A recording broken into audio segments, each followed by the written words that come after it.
মানে ইয়াৰ ওপৰত আৰু এটা কথা হৈছে যে মোবাইল যেটো মোবাইল মেনিয়াটো মানে কি প্ৰকাৰে ৰোধ কৰিব পাৰি সেইটো কিন্তু এটা খুবেই মানে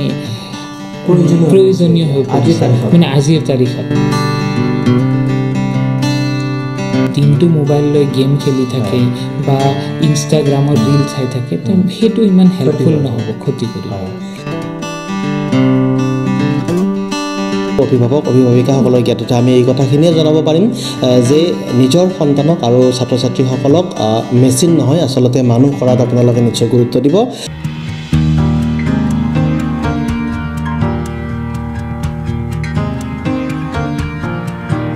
শৈক্ষিক ক্ষেত্ৰত বিভিন্ন কথাই আমি আচলতে আলোচনা কৰি আছোঁ আৰু শিক্ষাৰ যি ক্ষেত্ৰ বিশাল ক্ষেত্ৰ আচলতে এইখিনি কথা আমি 1 ঘণ্টাৰ ভিতৰত বা 2 ঘণ্টাৰ ভিতৰত পাতিও শেষ কৰিব নোৱাৰোঁ ইয়াৰ কোনো সমাধান নোলাব তথাপিও শৈক্ষিক ক্ষেত্ৰত যেহেতু আপুনি জড়িত আছে এগৰাকী কেৰিয়াৰ গাইড হিচাপে আপুনি আছে ষ্টুডেণ্টছৰ আপুনি বিভিন্ন সমস্যা সম্পৰ্কে আপুনি সদায় অৱগত হয় কি পৰামৰ্শ দিব ছাত্ৰ ছাত্ৰীসকলে টিউচনৰ যি আচলতে প্ৰয়োভৰ হৈছে বা ছাত্ৰ ছাত্ৰীসকলৰ ওপৰত যেটো বুজা হৈছে হেতু কৰিব যাতে আমি নালাগে আৰু হতাগ্ৰস্ততা যাতে ছাত্ৰ ছাত্ৰীৰ মনলৈ নাহে হেতু কৰিবৰ কাৰণে আমি কি কৰা উচিত হ'ব মানে কথা হ'ল যে স্কুলত এতিয়া ডিপাৰ্টমেন্ট সিস্টেম কৰিব লাগে যে প্ৰতিটো বিষয়ৰ একোটা ডিপাৰ্টমেন্ট লাগে বহুতো বিদ্যালয়ত এটো অৱশ্যে আছে কিছুমান হয়তো নাই তেনেকুৱা কৰিলে কি হ'ব যে যেটো মানে কোৱেশ্চন পেপাৰ প্ৰাইভেট স্কুল বা সৰকাৰি স্কুলত কাটে ধৰি লওক আপোনাৰ ইউনিট টেষ্ট বা হাফ ইয়াৰলিৰ কাৰণে তেতিয়া কি হ'ব হেতু কৰিলে যে কিছুমান স্কুল এতিয়া মোৰ একেটা ক্লাছতে ধৰি লওক ইংলিশ মিডিয়াম বেচ এটা আছে 4-5টা স্কুলৰ ষ্টুডেন্ট থাকে কিছুমান স্কুলত খুবেই ডিফিকাল্ট পেপাৰ কাটে কিছুমান স্কুলত একেবাৰে সহজ তেনেকুৱা হলে মানে এই ডিফাৰেন্সটো বহুত হৈ যায় এতিয়া ধৰি লওক এটা স্কুলত ষ্টুডেন্ট এটাই 70% পাইছে বেলেগ এখনত 90 পাইছে কিন্তু হয়তো 70% পোৱাজন 90 পোৱাত কৰি বেছি নলেজেবল কিন্তু পাৰ্সেন্ট ওয়াইজ চালে আমি কথাখিনি গম নাপাম তে সেই কাৰণে মই ভাবো যে এটা ডিপাৰ্টমেন্ট যদি স্কুলত থাকে তেতিয়া হেড অফ দা ডিপাৰ্টমেন্টে সেই কোৱেশ্চন পেপাৰ খিনি যাতে চাব পাৰে যে কেনেকুৱা হৈছে ষ্টেণ্ডাৰ্ডটো মিলিছে নে মিলা নাই খুবেই টান হৈছে নে খুব সহজ হৈছে হেতু আৰু দ্বিতীয়তে কি হ'ব যে ৰিসেন্টলি এটা কেছ হৈছে যে কিবা এটা কোৱেশ্চন মানে এটা স্কুলৰ একেটা ক্লাছৰ দুটা সেকশন আছে এটা সেকশনত বেলেগ এজন শিক্ষকে পঢ়ায় আনটো সেকশনত বেলেগ এজনে পঢ়ায় দুইজন টিচাৰে সেম কোৱেশ্চনৰ বেলেগ এনসাৰ দিছে হেতু হলে ষ্টুডেন্ট কনফিউজ হৈ যায় সিহঁতে নিজৰ মাজত আলোচনা কৰে পিছত কনফিউজ হৈ যায় এতে কনফিউজ হলে যদি তাত হেড অফ দা ডিপাৰ্টমেন্ট থাকে তেও কথাখিনি মানে চাব আৰু তেও দায়িত্ব ল'ব যে কোনটো কাৰেক্ট এনে হলে আমি গম নাপাম তে সেই কাৰণে মই ভাবো যে প্ৰতিটো স্কুলত ডিপাৰ্টমেন্ট সিস্টেম কৰাটো খুবেই প্ৰয়োজনীয় হৈছে আৰু কি ক'ব বিচাৰে আপুনি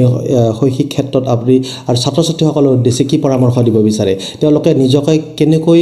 যি এই প্ৰতিযোগিতামূলক যি সময় আছে এই সময়ত তেওঁলোকে নিজকে কেনেকৈ সাজু কৰিব প্ৰথম কথা হ'ল যে আটাইতকৈ ইম্পৰ্টেন্ট হ'ল ডিসিপ্লিন যেটো আজিকালি ল'ৰা ছোৱালীত নাই বুলি ক'লেও ভুল নহব কাৰণ সকলোৰে হয়তো নহয় বেছি ভাগৰ এতিয়া কিছুমান গাৰ্জেনে মোক কয় যে পৰীক্ষাৰ আগত মোৰ ছোৱালীজনী বা ল'ৰাজন 3টাৰ লৈকে পঢ়িছে ৰাতিপুৱা 5টা বজাই দিছে হেতু আসলতে সিকনেস বেমাৰ এটা গাৰ্জেনে হেতু হ্যাপি হ'ব নালাগে তাৰ মানে বছৰটো পঢ়া নাই দুদিন আগত 3টা 4টা লৈকে পঢ়িছে তে হেতুটো কোনো লাভ নহব দুদিন আগত পঢ়ি ফালে মই ভাবো যে ডেইলি যদি ছাত্ৰ এজনে ৰাতিপুৱা 2 ঘণ্টা সন্ধিয়া 3 ঘণ্টা 5 ঘণ্টা যদি সেলফ ষ্টাডি কৰে তেনেহলে আৰু বেলেগ একো নালাগে এটা সেই 5 ঘণ্টাৰ অকল এইটো নহয় যে অকল কিতাপৰ কথা পঢ়িব হয়তো 3-4 ঘণ্টা কিতাপৰ পঢ়িলে 1 ঘণ্টা বাহিৰা কিতাপ পঢ়িলে মুঠতে 4-5 ঘণ্টা যদি টাইম দিয়ে বছৰটো যদি দিয়ে তেনেহলে পৰীক্ষাৰ আগদিনাখন নপঢ়িলেও মানে ষ্টুডেন্টজন ধুনিয়াকে ভাল নম্বৰ দি পাস কৰিব পাৰিব এটা ডিসিপ্লিনৰ কথা বুলি ক'ব গলে মই ভাবো যে এতিয়া ৰাতিপুৱা উঠাটো হেতু খুব অত্যন্ত প্ৰয়োজনীয় মানে আমাৰ বডিটো তেনেকুৱা ডিজাইন যে সানৰাইজ হলে আমি উঠিব লাগে কিন্তু মই যেটো ক'লো যে গাৰ্জেন হ্যাপি ৰাতিপুৱা 3টালৈকে পঢ়িছে 8টা 8:30টাত উঠি যেনে তেনে ব্ৰাছ কৰি স্কুলত গুচি গ'ল তে হেতুক লৈ হ্যাপি হ'ব নালাগে কাৰণ আজি হয়তো ছাত্ৰ বা ছাত্ৰীজনীয়ে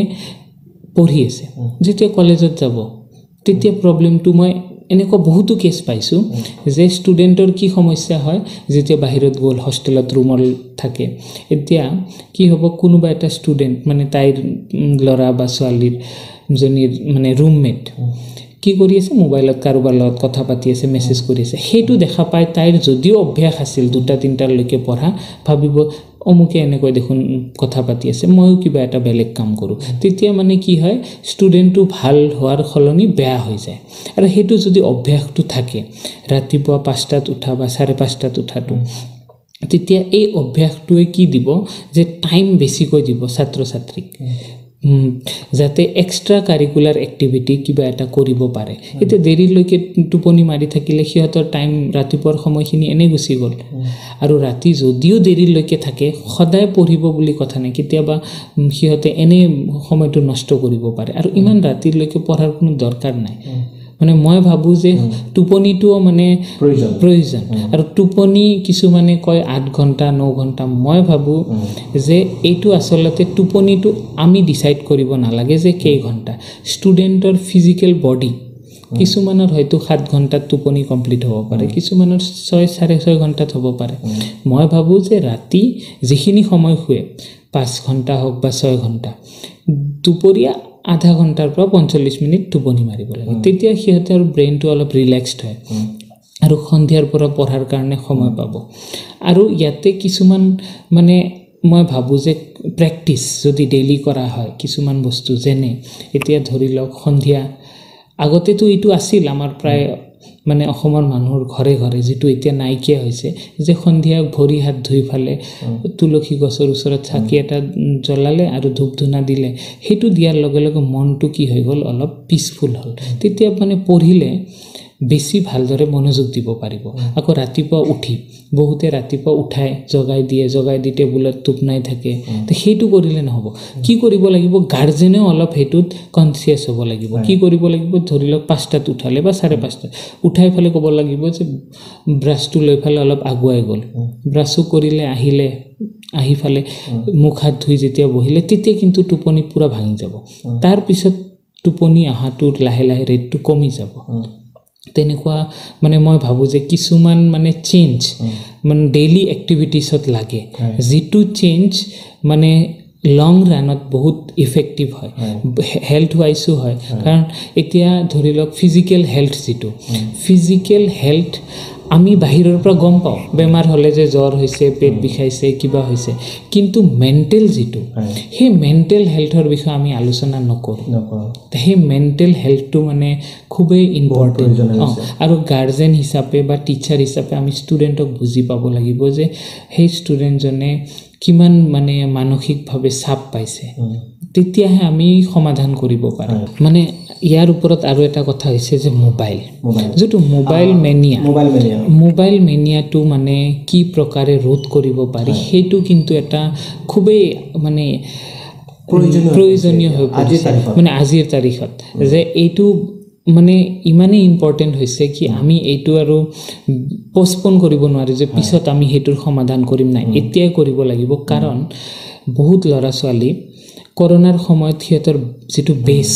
হেতু বেয়া হৈ গৈছে যিকেটা এতিয়া 9 10 11 12 ত পঢ়ি আছে তে হিয়তে অলৰেডি বেসটো বেয়া এতে হিয়তে এক্সট্ৰা এফৰ্ট দিব লাগিব তেতিয়াহে হিয়তে মানে এটা লেভেলত আহিব পাৰিব এতিয়া প্ৰবলেমটো কোত হৈছে যে মোবাইল এডিকশন যেটো মোবাইল এডিকশনৰ কাৰণে আমি অল্টাৰনেট এটা বিচাৰিব লাগিব যে মোবাইল নিদি ফালে যদি ষ্টুডেন্টৰ হাতত কিতাব এটা দিব পাৰো যেটো বেছি ইন্টাৰেষ্টিং আমি ইয়াত কিন্তু এটা প্ৰতিযোগিতা এটা কম্পিট কৰিব লাগিব যে মোবাইলটোত কৰি যেটো বস্তু দিম হেতু বেছি এন্টাৰটেইনিং হ'ব লাগিব লগতে ইণ্টাৰেষ্টিং হ'ব লাগিব যাতে সেইটো ল'বৰ কাৰণে ষ্টুডেণ্টে বেছি আগ্ৰহী হয় এতিয়া মোবাইলটো এৰিছে তাৰ সলনি যদি আমি ভাল এখন ষ্টৰি বুক দিওঁ যিটো পঢ়ি পুৰা মানে গম পায় মানে তাই একদম ষ্টুডেণ্ট এটাই পুৰা ইনভলভ হ'ব পাৰে তে সেইটো দিব পাৰিব সেইটো এটা অল্টাৰনেটিভ হ'ব পাৰে বা বেলেগ অল্টাৰনেটিভ এনেকুৱা হ'ব পাৰে যে সেই ষ্টুডেণ্টক যিটো সময়ত মোবাইল ইউজ কৰে তাত তাইক হবি যিটো পেইণ্টিং হওক বা মেণ্ডেলা আৰ্ট হওক বা ধৰি লওক স্কেচিং কিছুমানে কৰে গান গাব মিউজিক হওক সেইটো সময়ত সেই এক্সট্ৰা যিটো হবি সেইটো দিব পাৰিলে হয়তো আমি কিছু দূৰলৈকে আমি অলপমান এইটোক ৰোধ কৰিব পাৰিম একদম কমপ্লিটলি এলিমিনেট কৰাটো অসম্ভৱ কাৰণ এতিয়া চাব খোজে আৰু এনেও মই ভাবোঁ যে 10-15 মিনিট বা আধা ঘণ্টা মোবাইল চালে অলপ হ'লেও নলেজ বাঢ়িব যদি ভাল বস্তু চায় কিন্তু সেইটো বুলি যদি দিনটো মোবাইল লৈ গেম খেলি থাকে বা ইনষ্টাগ্ৰামৰ ৰীল চাই থাকে সেইটো ইমান হেল্পফুল নহ'ব ক্ষতি কৰিব বহুত ধন্যবাদ জনাইছোঁ আপোনাক আৰু অভিভাৱক অভিভাৱিকাসকলৰ জ্ঞাততে আমি এই কথাখিনিয়ে জনাব পাৰিম যে নিজৰ সন্তানক আৰু ছাত্ৰ ছাত্ৰীসকলক মেচিন নহয় আচলতে মানুহ কৰাত আপোনালোকে নিশ্চয় গুৰুত্ব দিব আৰু মোবাইল মেনিয়াৰ কথা শেহতীয়াভাৱে কৈছে আৰু হয়তো আমি বিশদভাৱে আলোচনা কৰাৰ প্ৰয়োজন আছে নিউজ এক্সপ্ৰেছ অসমৰ বিশ্লেষণ অনুষ্ঠানত আপুনি নিউজ এক্সপ্ৰেছৰ পেজত আপুনি কমেণ্ট বক্সত আপুনি কমেণ্ট কৰিব পাৰে আৰু বিকি কানুৰ পৰা যিহেতু তেওঁ এগৰাকী কেৰিয়াৰ গাইড হিচাপে কাম কৰি আছে কি বিষয় আপুনি জানিব বিচাৰে বা কি ধৰণৰ বিষয় বা সমস্যা আপুনি সন্মুখীন হৈ আছে ছাত্ৰ ছাত্ৰী বা সন্তানক লৈ পেলাই আপুনি এই কথা কমেণ্ট কৰিব পাৰে আৰু পৰৱৰ্তী সময়ত তাৰ সমাধান দিবৰ কাৰণে আমি নিশ্চয় চেষ্টা কৰিম আৰু ইমানখিনি সময় দিয়াৰ কাৰণে আপোনাক পুনৰবাৰ ধন্যবাদ জ্ঞাপন কৰিছোঁ নিউজ এক্সপ্ৰেছ অসমক মই ধন্যবাদ দিছোঁ মোক ইয়াত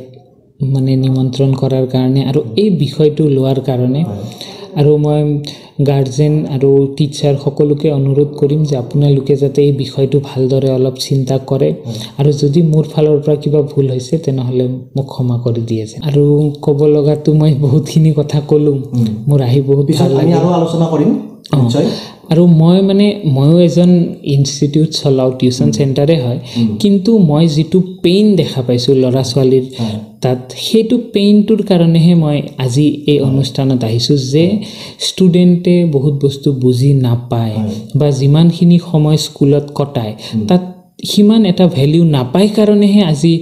অ'ত টিউশ্যন ঘূৰি ফুৰিব লগা হৈছে তো সেই ভেলুটো যাতে স্কুলে দিয়ে মই সেইটো ৰিকুৱেষ্ট কৰিম আপুনি নিজে এগৰাকী টিউশ্যন টিচাৰ বা টিউশ্যন আপুনি কৰে আৰু তাৰপিছতো আপুনি যিহেতু এই বিষয়খিনি কৈছে আপুনি নিশ্চয় সঁচাকৈ আচলতে ছাত্ৰ ছাত্ৰীৰ সমস্যাখিনি বুজি পাইছে আৰু সেইকাৰণে কথাখিনি ক'ব পাৰিছে পুনৰবাৰ ধন্যবাদ জনাইছোঁ আৰু এই অনুষ্ঠানত আপুনি পৰৱৰ্তী সময়ত আমি আপোনাৰ সৈতে কথা পাতিম পুনৰবাৰ আৰু পৰৱৰ্তী সময়ত লগ পাম আৰু নিউজ এক্সপ্ৰেছৰ এই অনুষ্ঠান চোৱাৰ কাৰণে আমি আটাইকে ধন্যবাদ জ্ঞাপন কৰিছোঁ আৰু আপোনাকো ধন্যবাদ জ্ঞাপন কৰি আজিৰ অনুষ্ঠান আমি ইমানতে সামৰণি মাৰিছোঁ চাই থাকিব নিউজ এক্সপ্ৰেছ অসম